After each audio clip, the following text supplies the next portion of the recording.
नमस्कार दोस्तों, finish classes bye PS में आपका स्वागत है। ये डेली करंट अफेयर्स का सेशन है जिसमें आज हम बात करेंगे 15 और 16 जनवरी के करंट अफेयर्स।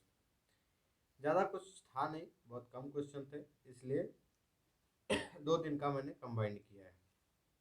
सॉरी, बीच बीच में खांसी आएगी, खांसी ज़्यादा आ रही है, थोड़ा एडजस्ट होना पड़ेगा। ठीक, तो स्टार्ट करते हैं। हाँ, कुछ इन्फॉर्मेशन देनी थी कि M P P C S pre का फॉर्म भी जिसको भरना है भाई भर दे जल्दी, ज़्यादा टाइम नहीं बचा है। दूसरी चीज़, अभी इसका प्री 2020 का जो रिजल्ट आ गया है, जिसने भी एग्ज़ाम दिया है वो चेक कर सकते हैं। एनटीपीसी का भी रिजल्ट आया हुआ अभी, ठीक, वो भी चेक कर सकते हैं। नए व्यूअर्स के लिए बता दूं, ये इम्पोर्टेंट सभी एग्ज़ाम्स के लिए है, ऑल वनडे एग्ज़ाम्स के लिए, चाहे वो रिलेटेड यूपीएससी हो, चाहे वो स्टेट पीसीएस हो, ठीक, चाहे वो जिससे भी रिलेटेड वनडे एग्ज़ाम जो भी हैं, जो भी जिसमें करंट से रिलेटेड क्वेश्चन पूछे जाते हैं, उन सब के लिए है। ठीक है, अगर आपको इसका पीडीएफ चाहिए तो डिस्क्रिप्शन में जाएंगे, टेलीग्राम लिंक दिया हुआ है, उसमें जाके टेलीग्राम ज्वाइन करेंगे, आपको सारे के सारे पीडीएफ आपको फ्री अवेलेबल मिल जाएंगे। आते हैं आज के पहले क्वेश्चन से। पहला क्वेश्चन है, भारतीय सेना ने अपना कौन सा दिवस मनाया हाल ही में? तो वो मनाया 74वां। कौन सा? 74वां भारतीय सेना दिवस मनाया जाता है। ये किसकी याद में मनाया जाता है? तो यह मनाया जाता है, इस दिन क्या हुआ था, जो एम के एम करियप्पा हैं, के एम करियप्पा साहब हैं, इन्होंने फील्ड मार्शल के रूप में कमांडर इन चीफ का पदभार ग्रहण किया गया था। ये स्वतंत्र भारत के पहले कमांडर इन चीफ नियुक्त हुए थे। ठीक, तो इसी दिन से कब हुए थे? वो भी 15 जनवरी 1949 को। ठीक, इसी दिन को क्या है, हम सेना दिवस के रूप में मनाने लगे। अगर देखा जाए तो ये किसकी जगह लिए थे? जो अंतिम ब्रिटिश कमांडर इन चीफ था, जनरल फ्रांसिस बुचर, उसके स्थान पे इनको रख लाया गया था कमांडर चीफ के तौर पे। 2022 का जो थीम है नौसेना दिवस का, वो है इन इन स्ट्राइड विद द फ्यूचर। क्या है? इन स्ट्राइड विद द फ्यूचर, भविष्य के साथ प्रगति में, भविष्य के साथ प्रगति में। तो ये थीम है 2022 का। नेक्स्ट क्वेश्चन है, किस प्रदेश में स्थित मंदिर से अवैध रूप में से हटाई गई 10वीं शताब्दी की एक पत्थर की मूर्ति है, जो बकरी के सिर वाली योगिनी की मूर्ति को लंदन से भारत लाया जा रहा है? तो वो उत्तर प्रदेश में, उत्तर प्रदेश में बांदा जिला है।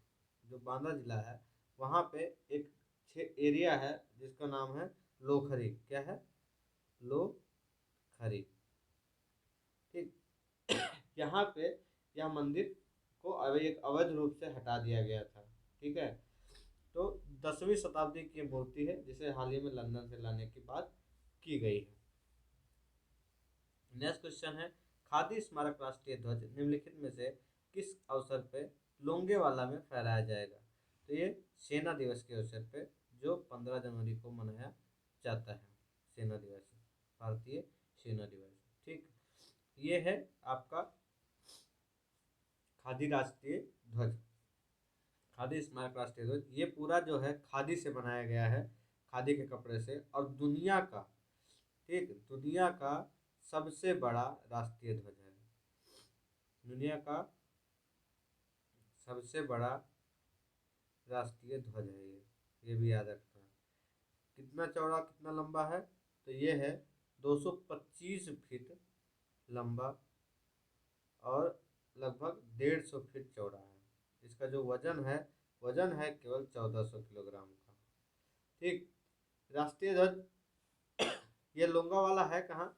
ये 1971 में भारत और पाकिस्तान के बीच एक ऐतिहासिक युद्ध का ये मुख्य केंद्र है, और यह राजस्थान में स्थित है। कहाँ पे है? राजस्थान में। नेक्स्ट क्वेश्चन है, भारतीय नौसेना दिवस निम्नलिखित में से किस देश की नौसेना के साथ पैसेज अभ्यास, जिसको पॉसेक्स एक्सरसाइज बोलते हैं, उस किया? तो वो किया रूस के साथ। कहाँ पे? यह किया अरब सागर में। कहाँ पे? अरब सागर।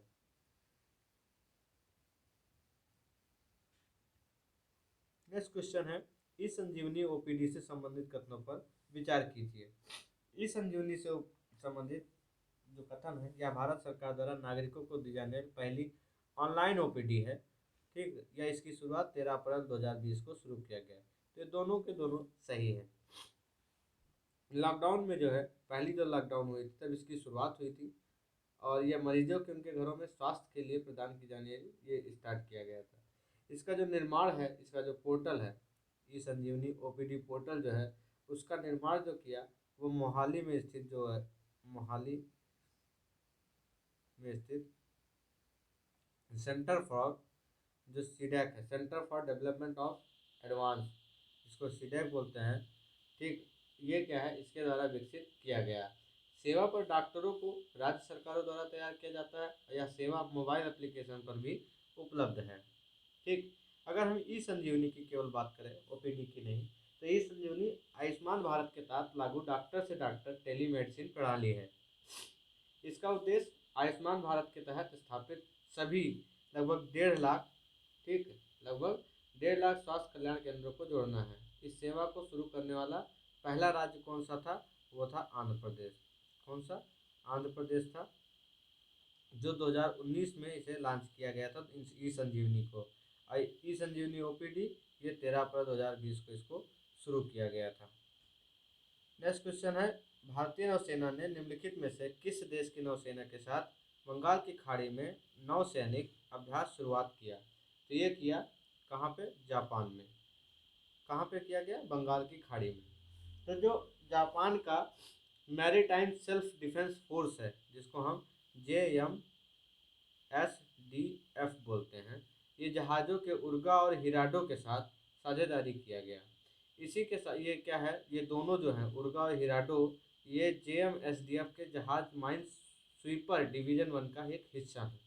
JMSDF के साथ साथ भारत का जब पिछले साल 2021 अक्टूबर में एक अभ्यास हुआ, जिसको जिमेक्स बोलते हैं। ठीक, वो कहाँ पे हुआ? वो हुआ था आपका अरब सागर में। ठीक, जो 5वां संस्करण था। भारत और जापान के साथ दो और भी हैं, जैसे अगर थल सेना में देखा जाए तो एक धर्म गार्डियन के नाम से है, जो इनका सैन्य अभ्यास होता है, संयुक्त सैन्य अभ्यास, उसको कहते हैं धर्म गार्डियन। ठीक, फिर आता है एक सिन्धु मैत्री, ये आपका जापान के साथ कौन सा अभ्यास है? ये संयुक्त वायुसेना अभ्यास है। ठीक, ये याद रखना। आते हैं कुछ अभ्यास के बारे में देख लेते हैं। भारतीय नौसेना का जो संयुक्त अभ्यास है, वरुण है भारत फ्रांस के साथ, स्लाइनेक्स है श्रीलंका भारत के साथ, इंद्र है भारत और रूस द्वारा आयोजित द्विवार्षिक सैन्य अभ्यास, म्यांमार मालाबार संयुक्त राज्य अमेरिका जापान भारत, सिम्बेक्स है भारत सिंगापुर, इप्सामार भारत और ब्राज़ील दक्षिण अफ्रीका, कोंकण भारतीय नौसेना ब्रिटेन की रॉयल नेवी, ऑसिंडेक्स जो भारतीय और राष्ट्रीय नौसेना द्विपक्षीय समुद्री अभ्यास है, ये हैं। सहयोग काजिन भारत और जापान के तटरक्षकों का संयुक्त अभ्यास है। नसीम अल्वा भारत और ओमान के बीच में है। इमकोर भारत और म्यांमार के बीच में है। सहयोग जो है वो HOPTAK भारत वियतनाम के बीच में है, और इंडो कारपेट भारत और इंडोनेशिया के बीच में है। नेक्स्ट क्वेश्चन है, निम्नलिखित में से हिमालय के किस श्रेणी में सियाचिन स्थित है? तो वो देखा जाए तो वो है काराकोरम श्रेणी में। कहाँ पे? काराकोरम श्रेणी में। एक बार नक्शा देख लेते हैं, ये है आपकी काराकोरम श्रेणी, ठीक, जहाँ पे सियाचिन स्थित है। हाल ही में क्या हुआ कि सियाचिन में बात हो रही थी कि इसको विसैन्यीकरण कर दिया गया, मतलब यहाँ सैन्य सेवा हटा दी जाए।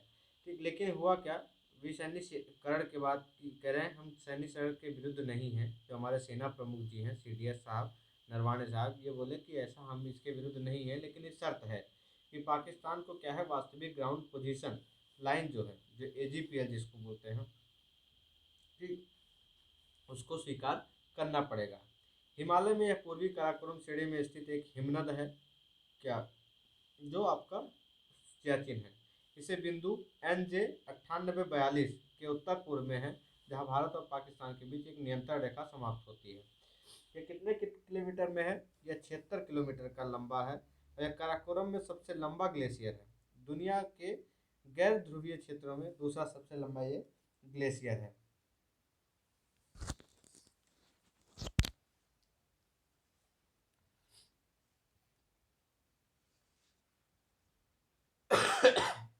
सॉरी, एक सेकेंड। तो सियाचिन से रिलेटेड ही एक ऑपरेशन था, ऑपरेशन मेघदूत, जो कब चलाया गया था? 13 अप्रैल 1984 को दुनिया के सबसे बड़े युद्ध क्षेत्र में अंजाम दिया गया इसके तहत। और यह कश्मीर में सियाचिन ग्लेशियर पर नियंत्रण करने के लिए भारतीय सशस्त्र बलों के ऑपरेशन का एक कोड नेम था, जिससे सियाचिन संघर्ष और तेज हो गया था। यह अपनी तरह का एक पहला सैन्य मामला था। पाकिस्तान के आसन जो इसी के इक्विवेलेंट एक ऑपरेशन चलाया गया था, पाकिस्तान ने चलाया था, उसका नाम था ऑपरेशन अबाबील, जिसका उद्देश्य था मेघदूत के समान ही। ठीक, इसके परिणामस्वरूप भारतीय सेना ने सियाचिन ग्लेशियर को पूरी तरह से अपने नियंत्रण में हासिल कर लिया था। तो नेक्स्ट क्वेश्चन आते हैं, मत्स्यिकी उद्योग से संबंधित कथनों पर विचार करें। यह मत्स्यिकी के विश्व का सबसे बड़ा जलीय कृषि उत्पादक है। दूसरा है, भारत दुनिया का चौथा बड़ा मछली निर्यातक है, जो दुनिया भर में मछली उत्पादन का 7.7% हिस्सा है। तो ये दोनों के दोनों क्या हैं आपके? सही हैं। ठीक, हाल ही में क्या हुआ, फिशरीज स्टार्टअप ग्रैंड चैलेंज नामक एक क्या है, एक लॉन्च किया गया, चैलेंज प्रोग्राम लॉन्च किया गया, जो मत्स्य विभाग, मत्स्य पालन, पशुपालन और डेयरी मंत्रालय द्वारा स्टार्टअप इंडिया के साथ तथा वाणिज्य और उद्योग मंत्रालय के सहयोग से लॉन्च किया गया। उद्देश्य था कि देश में स्टार्टअप को मत्स्य उत्पादन और जलीय कृषि उद्योग में अपने रचनात्मक विचारों को प्रस्तुत करने के लिए एक मंच देना। इस उद्योग को कभी कभी क्या कहते हैं? सूर्योदय क्षेत्र भी कहते हैं। मत्स्यिकी उद्योग है, इसको हम सूर्योदय क्षेत्र भी कहते हैं कभी कभी। ठीक, ये याद रखना। नेक्स्ट क्वेश्चन है, NCPR बाल संरक्षण अधिनियम आयोग के बारे में। कह रहा है यह किस मंत्रालय के अंतर्गत आता है? तो यह महिला एवं बाल विकास मंत्रालय के अंतर्गत कार्य करता है।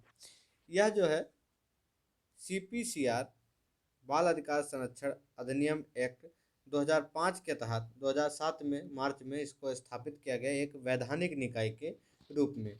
यह भारत में सभी कानूनों, कार्यक्रमों, नीतियों, प्रशासनिक तंत्रों में बाल अधिकार केंद्रित दृष्टिकोण प्राप्त करने की दिशा में काम करता है।